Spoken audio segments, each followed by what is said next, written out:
desert of despondency. I struggled to find myself because my body had been entirely transformed, and my hormonal, sorry, I'm shaking so much, and my hormonal fluctuations caused me severe emotional distress. While I adored my new infant, I felt my love for him was equal to the despair I felt because he seemed so disconnected from my body, even if he was always in my arms. My body had literally been torn apart from his birth, and I hated the way I looked. It seemed as if it had become a purposeless vessel. My now ex-husband did not understand this at all. He wanted me to be the wife he'd remembered, and his obsession over how I should be acting and looking made me feel even more alone, isolated, hurt, and confused. In my brokenness, I found my voice, and as I gradually emerged from a very dark place, I found a new woman within me. And I was born along with my son, entirely changed physically, mentally, and spiritually. In this memoir, I chose the most significant moments that occurred during and after the birth of my son. I have written them in individual essays in the hope that each may convey a different aspect of my transformation into who I am today. My son's birth will always be one of the most joyous, life-changing events of my life. It brought me to see the deepest part of my soul, and I am forever grateful for the experience. I'm going to read 2 essays from my memoir. I need to see his face in the dark. I run my hand across the top of the machine, searching for the button. My index finger finds the most protruding knob, and I press it to the on position. The machine comes alive, lighting up the bedroom with spinning images of whimsical, smiling pictures of octopuses and fish projected onto the scalloped white ceiling. The circling lights envelop the walls with glowing hues of blue and green, and the incessant whirring spins patterns endlessly for hours. I lay in the bed, despising the projector's perpetual ticking, feeling as though the blue illumination is drowning me. I plunge headfirst into the depths of loneliness, while the circular projection of the happy sea dances above me. I imagine the cartoon sea creatures laughing at my failed attempts at staying above the relentless waves of tears that explode from within. My arms, outstretched, reach over into my son's deep crib, and I grab his tiny fingers. My face rests uncomfortably on the wooden ridge of his bed so I can adequately monitor his chest rise and fall, rise and fall, rise and fall. I allow myself to drift for a short moment into a restorative sleep, holding hands across bedsides. Suddenly, out of my brief death-like sleep, my body hurls itself upward, and I gasp, "Where is he? Where is the baby?" I fling the pillows and blankets aside, anticipating that I will find his tiny body smothered, lifeless between the puffy contours of our down comforter and sheets. I stopped abruptly, and I realized that he still sleeps peacefully in the crib beside me. The separation I feel is profound, and my body is lost in this blue sea that spins around me. I feel as though I fail again and again to regain that once familiar connection with my son. I have lost him out there, and I am drowning as he floats peacefully and unaware just out of my reach.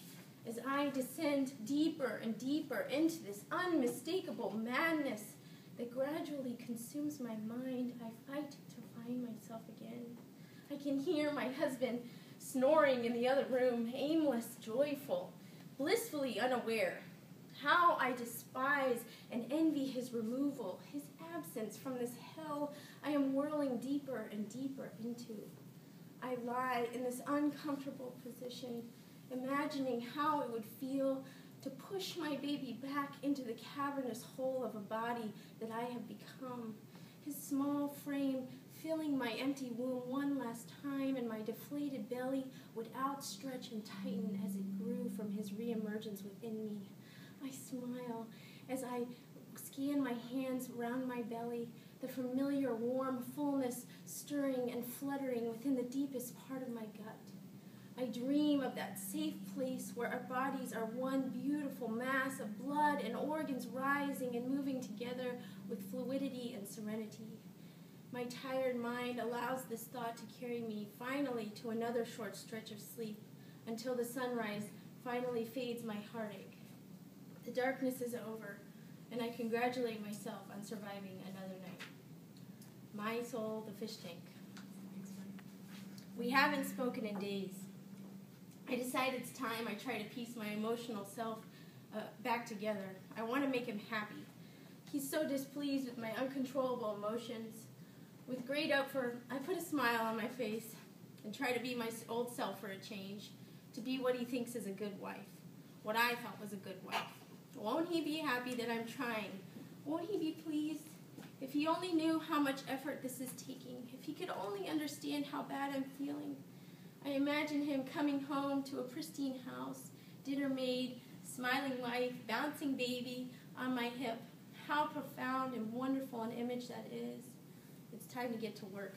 I fill the sink with hot water and borax soap, and dipping my rag into the steaming reservoir, the baseboards need dusting. And with my warm, detergent-soaked rag in hand, I decide I must move the furniture. But first, I need to move the fish tank, which is a cumbersome rectangular monument holding shiny blue pebbles, faux coral rock formations, and 3 shimmering goldfish. I grab either edge of the tabletop and begin pushing it back and forth, easing it carefully away from the wall. I make one final push, and I watch in horror as the legs of the table crumble under the enormous weight of the 50-gallon tank. The glass frame explodes into a dazzling spray of sharp, glistening glass fragments. The water, free from its confining constraints, pours out in all directions, seeping through the cracks of the wooden floor into the basement. The wires below spark, triggering the smoke alarms, which begin to shriek through the house. I jump to grab the flopping fish from the wreckage and throw them into a glass of water beside me. The deafening screech of the smoke alarm reverberates through the house. I stand in disbelief at what is happening. I run to my son, sleeping in his playpen, and I try to move him quickly into a bassinet in the other room before the screaming alarms can wake him. I attempt once again to do damage control. I run up and down the steps, removing the batteries from the smoke detectors in each bedroom of the house. Nothing makes the noise end. I drop, defeated, on the hall steps, sobbing into my hands. I feel as though my body and my marriage, my mind, are all completely out of control. I stare at the tank that lay on its side, half shattered like a broken skeleton. I remember the night when my husband surprised me with it. I had been so happy to receive such a gift. Its image now reminds me of my failures. It reminds me of myself. Like my soul has just crashed and spilled out all over the dining room floor. And despite my efforts, I can't stop it up. I can't stop the alarm from screeching. Out of sheer desperation, I call him at work, feeling guilty as ever. 15 minutes later, he opens the front door and looks at me in disgust as I kneel on the floor, sweeping up the glass and sopping up the water. I look back at him in an almost comical fashion, hoping he might offer some form of affection or consolation. I wish he'll say, "It's okay, darling, let's clean this mess up." Instead, he furiously snaps at me. "You did this on purpose, didn't you?" He stomps away and searches for a way to silence the alarm. And of course, he finds a solution and stomps back to the front door. The house becomes silent when the door slams closed. I stand in the center of the dining room that still sparkles with dozens of shards of glass and blue pebbles, and I wonder why I'm doing this. I know the explosion that just occurred in my dining room felt like me exploding from the constraints of my image, my marriage, my expectations of motherhood, exploding from myself. As awful as this mess is, it feels so good to watch that perfect fish tank crash to the floor. Because after all, when you get really up close to it, it really wasn't all that great. It wasn't worth dusting around. Standing there, I realized that my desire to create the image of a beautiful marriage, a body that is unflawed, and a mind that is unemotional is futile. It was time to be realistic. Thank you.